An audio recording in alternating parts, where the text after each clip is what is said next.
ഇന്നത്തേത് നല്ല ടേസ്റ്റി ആയിട്ടുള്ള ഒരു ബ്രേക്ക്ഫാസ്റ്റ് റെസിപ്പി ആയിട്ടാണ് വന്നിട്ടുള്ളത്. ഉണ്ടാക്കിയിട്ട് എടുക്കാൻ വേണ്ടിയിട്ട് വളരെ സിമ്പിളാണ്. അപ്പോൾ ഇത് ഉണ്ടാക്കുന്നത് എങ്ങനെ കണ്ടുനോക്കുക.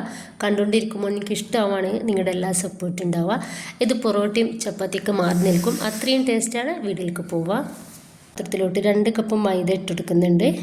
ഇനിയിപ്പോൾ ഇതിലോട്ട് 1 ടീസ്പൂൺ ഇൻസ്റ്റൻറ്റ് ഈസ്റ്റ് ഇതിലേക്ക് ചേർക്കുകയാണ്. ഇനി നമുക്ക് ഇത് രണ്ടും കൂടി നന്നായിട്ടൊന്ന് മിക്സാക്കി എടുക്കാം.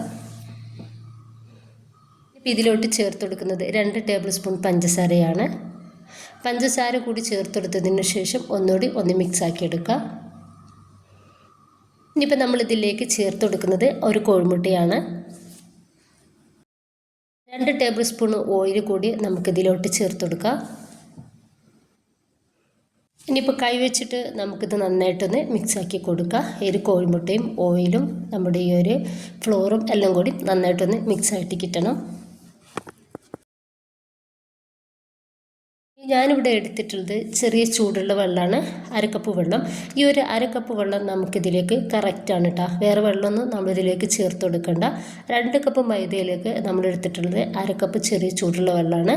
ഇനിയിപ്പോൾ ഇത് കുറേശ്ശെ ആയിട്ട് ഒഴിച്ചെടുത്തിട്ട് നമുക്കിതൊന്ന് കുഴച്ചെടുക്കാം.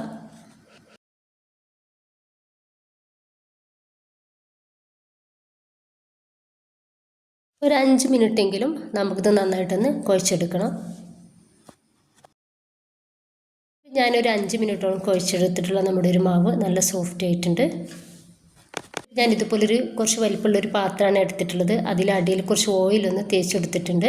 അതിലേക്ക് നമ്മുടെ ഒരു ഡോ വെച്ച് കൊടുക്കുക. എന്നിട്ട് മൂടി വെച്ചിട്ട് 1 മണിക്കൂർ നമ്മൾ റെസ്റ്റ് ചെയ്യാൻ വേണ്ടിയിട്ട് മാറ്റി വെക്കണം. ഈ ഈസ്റ്റ് ഒന്ന് വറുക്കാൻ വേണ്ടിയിട്ടാണ്. ഇപ്പോൾ കറക്റ്റ് 1 മണിക്കൂർ ആയിട്ടുണ്ട്. അപ്പോൾ തന്നെ നമ്മുടെ ഈസ്റ്റൊക്കെ നന്നായിട്ട് വർക്കായിട്ട് ഡബിളായിട്ട് നമുക്കൊരു മാവ് കിട്ടിയിട്ടുണ്ട്. ഇനിയിപ്പോൾ ഞാൻ ഇതുപോലെ ഒന്ന് കട്ട് ചെയ്തെടുക്കുന്നുണ്ട്.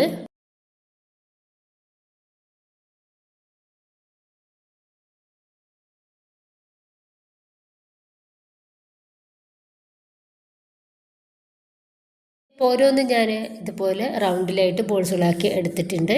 ഇനിയിപ്പോൾ നമുക്ക് ഇത് മൂടി വെച്ചെടുക്കാം കേട്ടോ.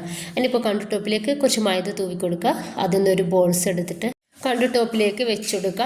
നമുക്കിത് മീഡിയം സൈസിലാക്കിയിട്ട് പരത്തിയെടുക്കുക. നല്ല വലിപ്പത്തിലല്ല, ഏകദേശം ഒരു കട്ടിയുള്ള രീതിയിൽ വേണം നമ്മളിതൊന്ന് പരത്തിയെടുക്കാൻ വേണ്ടിയിട്ട്.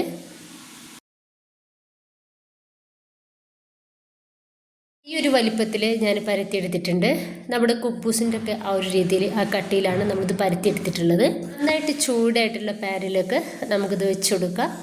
എന്നിട്ട് ലോ ഫ്ലെയിമിൽ ഇട്ടിട്ട് ഒരു 2-3 പ്രാവശ്യം നമുക്ക് തിരിച്ചു മറിച്ച് ഇട്ടെടുത്തിട്ട് ഒന്ന് റെഡിയാക്കി എടുക്കാവുന്നതാണ്.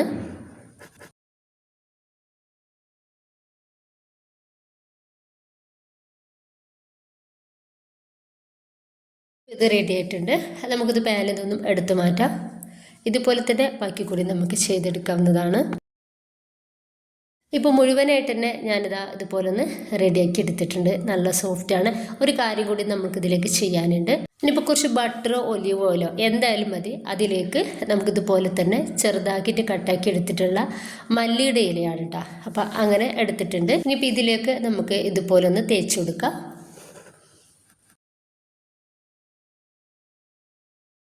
ഇതുപോലെ തന്നെ മുഴുവനായിട്ട് തന്നെ റെഡിയാക്കി എടുക്കാവുന്നതാണ്. ഇത് നമുക്ക് എന്തിൻ്റെയും കൂടെ അടിപൊളി കോമ്പിനേഷനാണ്. നമുക്ക് ചിക്കനോ ബീഫോ മുട്ടക്കറി എന്ത് വേണമെങ്കിലും നമുക്ക് ഇതിലേക്ക് എടുക്കാവുന്നതാണ്. അപ്പോൾ നല്ല ടേസ്റ്റാണ്. ഇങ്ങനെ വേണമെങ്കിൽ ഇങ്ങനെയും കഴിക്കാവുന്നതാണ്. എല്ലാവരും ഒന്ന് ഉണ്ടാക്കി നോക്കുക. നിങ്ങളുടെ അഭിപ്രായങ്ങൾ കമൻ്റായിട്ട് അറിയിക്കുക. ഇഷ്ടമായിട്ടുണ്ടെങ്കിൽ നിങ്ങളുടെ എല്ലാ സപ്പോർട്ടും ഉണ്ടാവുക ഇൻഷാ അല്ലാഹ്. ഓക്കെ.